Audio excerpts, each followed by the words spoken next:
The clock struck midnight as Jonathan sat in his dimly lit living room, immersed in a late-night horror movie. He lived alone in an old Victorian house, the kind that seemed to breathe with the weight of years gone by. The house had a reputation in the small town for being haunted, but Jonathan never paid much attention to superstitions. As the movie reached its climax, Jonathan heard a faint, rhythmic thumping coming from the basement. He muted the TV, straining to hear the sound more clearly. It was unmistakable, a dull, steady thud, like a heartbeat echoing through the floorboards. Grabbing his flashlight, Jonathan descended the creaky stairs to the basement. The air grew colder with each step, and an unsettling silence enveloped him. He flicked on the flashlight, its beam cutting through the darkness, revealing rows of old, dusty shelves lined with forgotten items. The thumping grew louder, emanating from behind an old wooden door at the far end of the basement. Jonathan's heart raced as he approached the door, the sound resonating through his bones. He hesitated, hand trembling on the doorknob, before slowly pushing it open. The room beyond was small and bare, except for a large old chest in the center. The thumping was coming from inside the chest, its lid rattling with each beat. Jonathan stepped closer, flashlight shaking in his hand.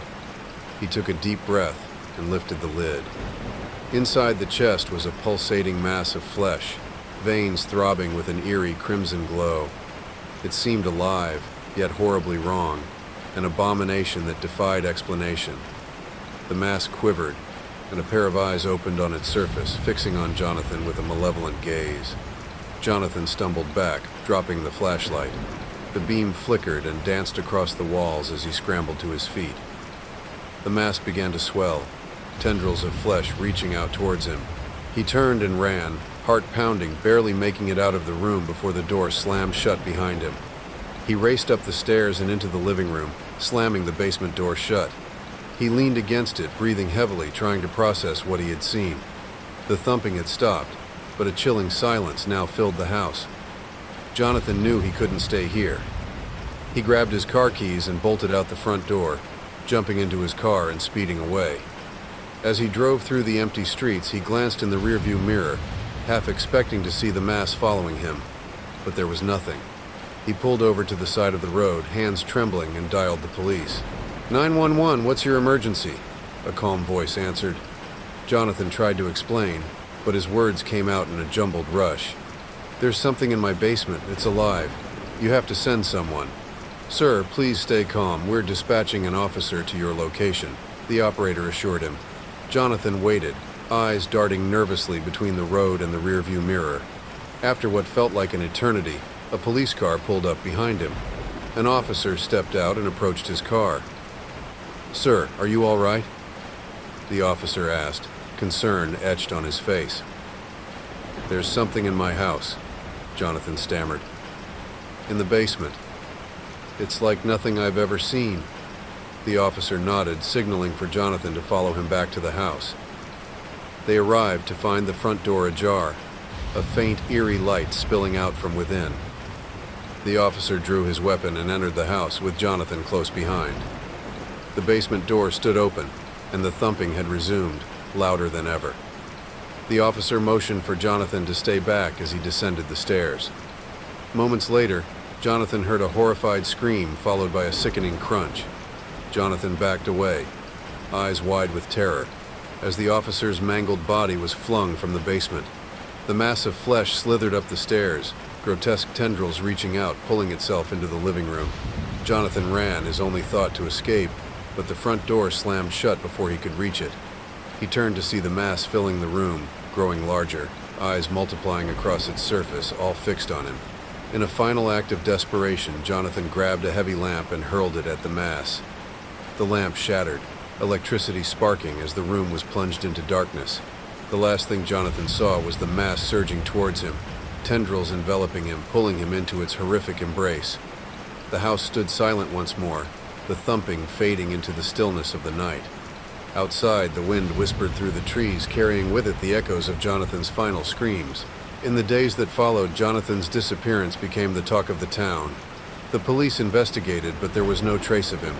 His house was cordoned off, deemed a potential crime scene.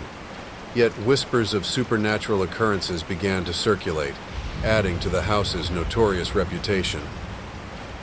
One evening, Jonathan's friend, Mark, decided to take matters into his own hands.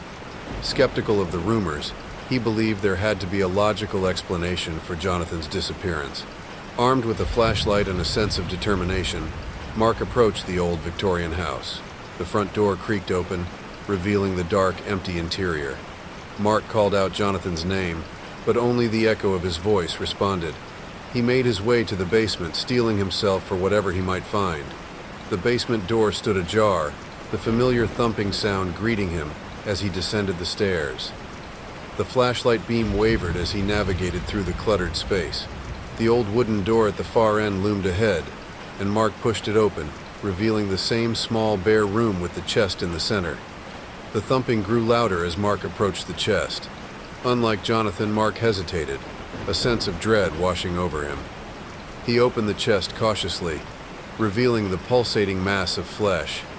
The eyes snapped open, fixing on Mark with a look of recognition and hunger.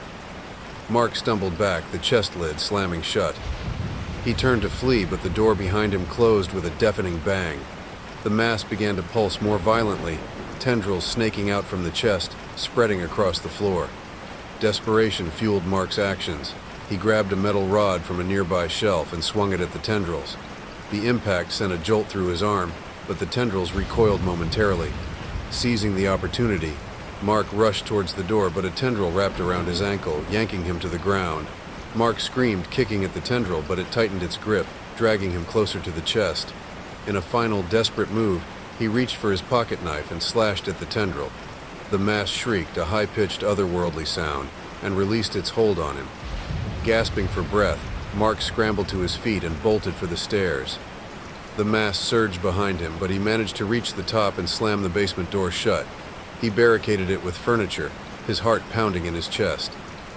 Mark staggered into the living room, collapsing on the couch.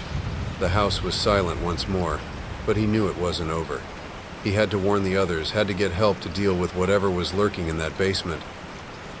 He called the police, his voice frantic as he relayed his encounter. They promised to send reinforcements, but Mark knew he couldn't wait. He had to gather the townspeople, form a group to confront the horror head-on. As dawn broke, Mark rallied a group of locals, armed with whatever weapons they could find. They approached the house, a sense of determination mingled with fear. The front door was still open, the interior bathed in the pale light of morning. The group descended into the basement, the thumping louder than ever. They pushed open the door, revealing the chest, now oozing a dark, viscous fluid. The mass inside seemed to be weakening, its tendrils retracting. With a collective effort, they poured gasoline around the chest, preparing to set it ablaze. As they struck the match, the mass let out a final ear-piercing scream, but the flames consumed it, reducing the abomination to ashes. The thumping ceased, and a heavy silence fell over the house. Mark and the townspeople watched as the fire burned, knowing that the nightmare was finally over. But as they left the house, Mark couldn't shake the feeling that something still lingered, a remnant of the horror that had claimed his friend. The old Victorian house stood empty once more, its secrets buried beneath layers of history and ash. But the wind still whispered through the trees, carrying with it the echoes of the past, and the house waited, patient and silent, for the next soul to uncover its dark, hidden horrors.